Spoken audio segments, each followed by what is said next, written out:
오늘 우리에게 주시는 하나님의 말씀은 요한계시록 10장 1절에서 11절까지의 말씀입니다. 요한계시록 10장 1절에서 11절까지 우리 한 목소리로 봉독하시겠습니다. 함께 봉독하십니다. 시작. 내가 또 보니 힘센 다른 천사가 구름을 입고 하늘에서 내려오는데 그 머리 위에 무지개가 있고 그 얼굴은 해 같고 그 발은 불기둥 같으며 그 손에는 펴놓인 작은 두루마리를 들고 그 오른발은 바다를 밟고 왼발은 땅을 밟고 사자가 부르짖는 것 같이 큰 소리로 외치니 그가 외칠 때에 일곱 우레가 그 소리를 내어 말하더라. 일곱 우레가 말을 할 때에 내가 기록하려고 하다가 곧 들으니 하늘에서 소리가 나서 말하기를 일곱 우레가 말한 것을 임봉하고 기록하지 말라 하더라. 내가 본 바 바다와 땅을 밟고 서 있는 천사가 하늘을 향하여 오른손을 들고 세세토록 살아계시니 곧 하늘과 그 가운데 있는 물건이며 땅과 그 가운데 있는 물건이며 바다와 그 가운데 있는 물건을 창조하신 이를 가리켜 맹세하여 이르되 지체하지 아니하리니 일곱째 천사가 소리내는 날 그의 나팔을 불려고 할 때에 하나님이 그의 종 선지자들에게 전하신 복음과 같이 하나님의 그 비밀이 이루어지리라 하더라. 하늘에서 나서 내게 들리던 음성이 또 내게 말하여 이르되 내가 가서 바다와 땅을 밟고 서 있는 천사의 손에 펴놓인 두루마리를 가지라 하기로 내가 천사에게 나아가 작은 두루마리를 달라 한즉 천사가 이르되 갖다 먹어버리라. 내 배에는 쓰나 내 입에는 꿀같이 달리라 하거늘 내가 천사의 손에서 작은 두루마리를 갖다 먹어버리니 내 입에는 꿀같이 다나 먹은 후에 내 배에서는 쓰게 되더라. 그가 내게 말하기를 내가 많은 백성과 나라와 방언과 임금에게 다시 예언하여야 하리라 하더라. 아멘. 할렐루야. 독일의 소설가 카프카는요, 그의 책 변신에서 이런 말을 했습니다. 책을 읽다가 머리를 한 대 맞은 듯 정신이 번쩍 나지 않는다면 그 책을 왜 읽는단 말인가? 책이란 우리 안에 얼어붙은 바다를 쪼개는 도끼가 되어야 한다. 그러니까 책은 우리를 바꾸는 힘이 있다는 거지요. 책을 읽으면 편견이 깨지고요. 다양한 사람들의 삶의 이야기를 통해서 좁은 사고의 틀이 깨지고 폭넓은 사람이 되는 겁니다. 우리는요, 책 중에 책, 최고의 책인 성경을 읽으면서 하나님이 어떤 분인지를 알게 되고요. 그러면서 내 삶이 바뀌어 가고 있는 거예요. 그러니까 이제 말씀을 읽으면서 삶이 바뀌지 않는다고 하면 말씀을 잘못 읽고 있는 거죠. 삶이 바뀌니까 내가 하나님께 사랑받는 사람이라는 것, 존귀한 사람이라는 것도 알게 되고 그래서 나를 더 사랑하게 되고 이웃도 더 사랑하게 되고 그렇게 사는 삶이 우리 그리스도인의 삶입니다.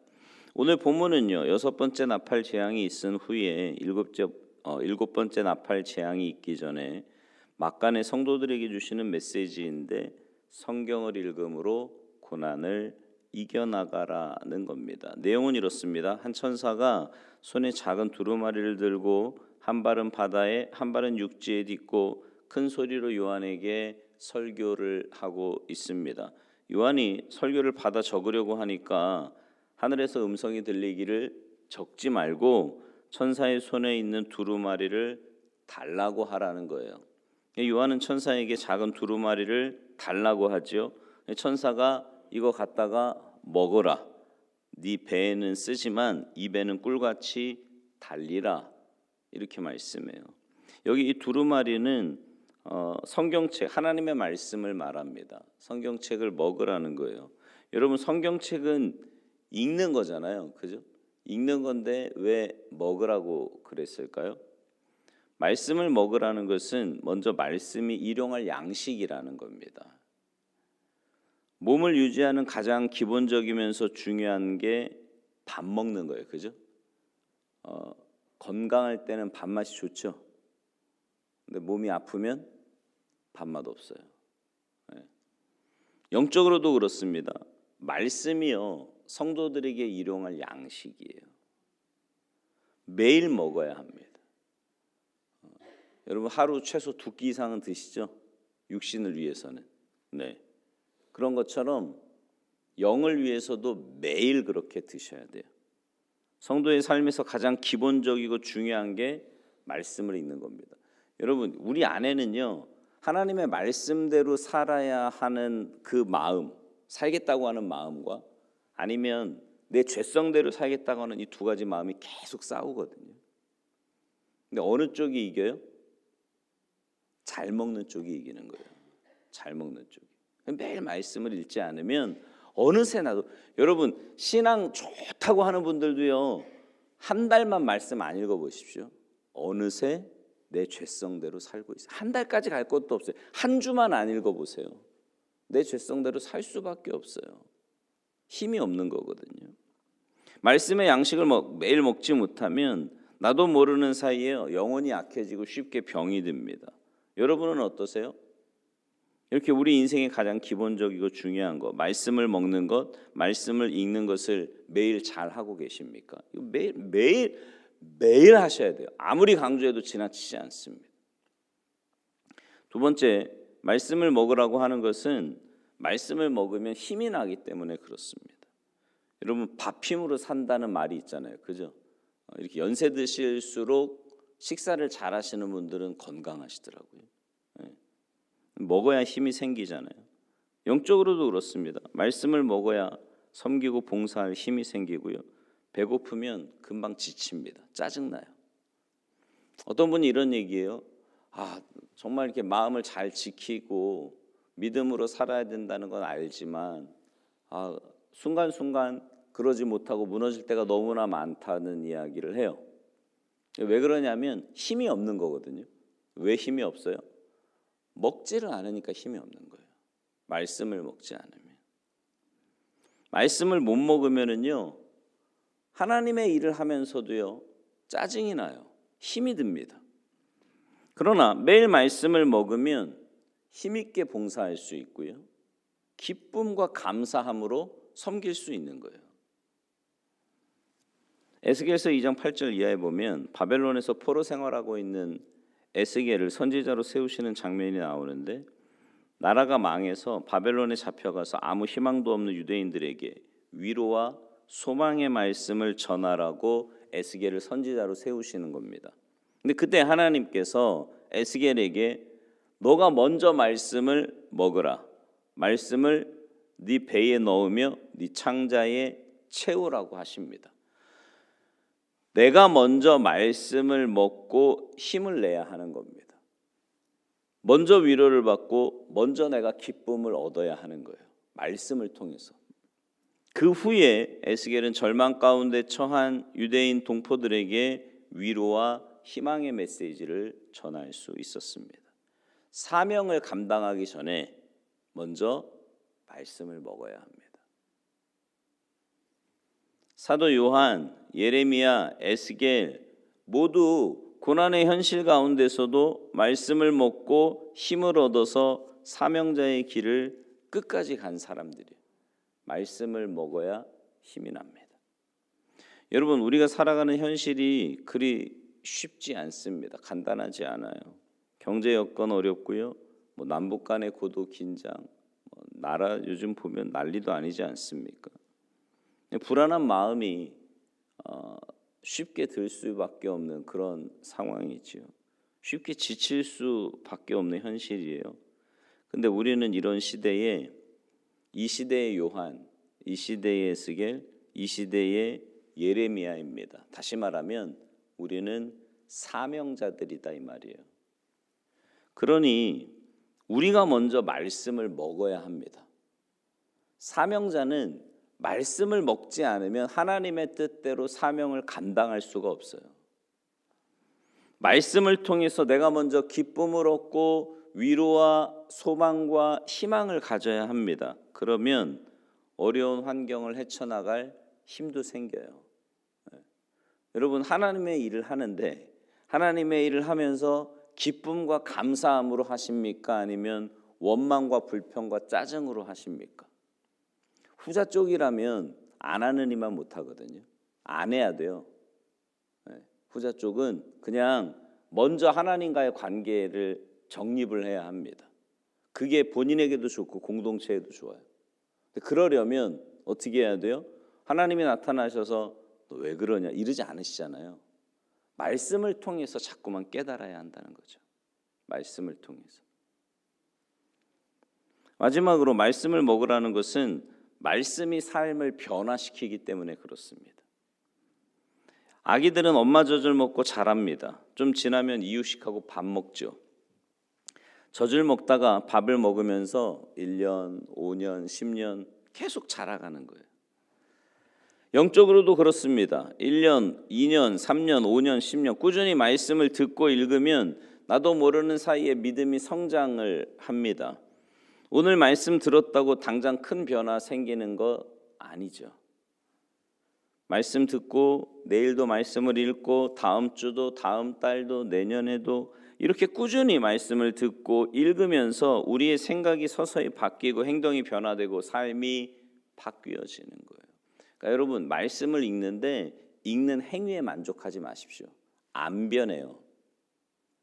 그렇게 읽으면 백날 읽어도 안 변한다고. 말씀을 읽으면서 말씀을 들으면서 오늘 내게 주시는 말씀으로 읽고 들어야 합니다. 그래야 변하죠.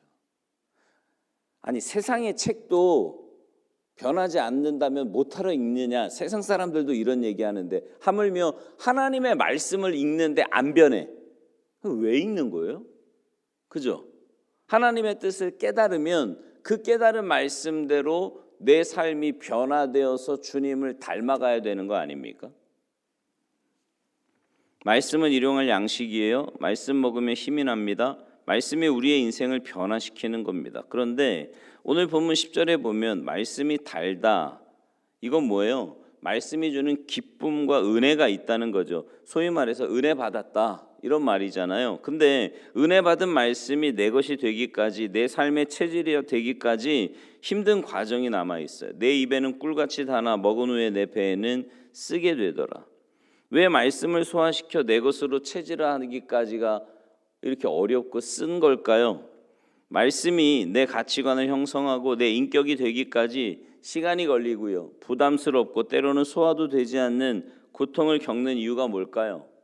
우리의 속사람이 타락한 본성을 가지고 있기 때문에 그렇습니다. 타락한 우리의 본성이 주님의 형상으로 빚어지기까지, 주님의 거룩한 성품을 닮아가기까지 많은 시간이 걸리는 거라고요. 말씀과 내가 부대끼면서 서로 충돌하면서 조금씩 우리는 주님을 닮아갑니다. 그러니 여러분, 말씀을 듣고 소화를 못 시켜도 부담이 되고 힘들어도 꾸준히 말씀 들어야 하고 읽어야 하고 먹어야 합니다. 기도라는 약으로 서서히 장 기능이 회복되면서 말씀을 소화하는 기능도 조금씩 좋아집니다. 이렇게 조금씩, 정말 조금씩이라도 말씀이 내 가치관이 되고 내 인격이 되어가는 거예요. 제가 그런 말씀 종종 드리죠. 주님 앞에 서는 날 주님이 우리에게 뭐 보실까요? 내가 뭐 엄청나게 많은 일들을 하고 아니면 뭐 엄청난 헌금을 하고 뭐 다 귀해요. 좋은데 주님이 우리에게서 보실 때 가장 기뻐하시는 것은 얼마나 주님을 닮았느냐 하는 겁니다. 얼마나 주님을 닮았느냐. 우리가 주님을 닮아가는 방법은 다른 데 있지 않아요. 말씀을 통해서입니다. 여러분, 뭐가 여러분의 귀를 붙잡습니까? 하나님의 말씀을 들을 때 그 말씀이 여러분의 마음과 생각을 붙잡아서 여러분의 삶을 변화시키는가요?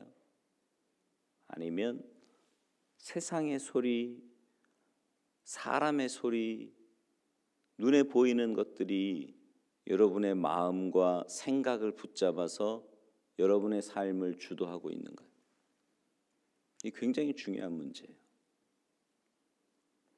하나님의 말씀에 귀 기울이며 사십시오. 그리고 그 말씀에 붙잡힌 바 되어 살아갈 때 우리가 변화되는 거예요. 여러분 그거 아세요? 신앙생활하면서 그 만족과 그 막 은혜와 기쁨과 감사는 다른 때 오지 않아요. 하나님의 말씀에 사로잡혀서 그 말씀에 순종하고 그 말씀대로 변화될 때 세상이 알지 못하는 참된 기쁨과 은혜가 우리의 마음과 삶 가운데 임하게 될 줄로 믿습니다. 이런 은혜가 하나님의 말씀을 붙잡고 그 말씀을 통해 변화되어가는 여러분 모두에게 풍성하게 임하시기를 주님의 이름으로 축원합니다. 기도하시겠습니다. 하나님, 우리가 신앙생활 한다고 하는 것은 주님 앞에 서는 그날을 믿음의 눈으로 바라보며 날마다 주님 닮아가는 것인데, 우리가 주님을 닮아갈 수 있는 유일한 방법은 하나님의 말씀을 통해 내가 주님께 온전히 붙잡힌 바 되고, 그래서 날마다 그 말씀대로 조금씩 변화되어 가서 주님 닮아갈 때 이 땅에서부터 그 하늘의 놀라운 은혜와 복을 누리며 살아가게 될 줄로 믿습니다. 무엇보다 하나님의 말씀을 듣고 읽는데 열심을 내게 하시고 그 말씀이 내 삶의 인도자가 되고 내 삶을 이끌어 가실 때 온전히 믿음으로 순종하는 우리가 되게 하셔서 다른 어떠한 것에 귀 기울이기보다 오직 주님의 말씀에 귀 기울이며 믿음으로 순종하여 하나님의 기쁨이 되는 우리 모두의 삶이 되도록 주님 도와주시옵소서. 오늘 한날의 삶도 말씀에 붙잡힌 바 되어 말씀대로 살아가는 복된 삶이 되기를 간절히 바라옵고 원하오며 예수님의 이름으로 축복하며 기도하옵나이다. 아멘.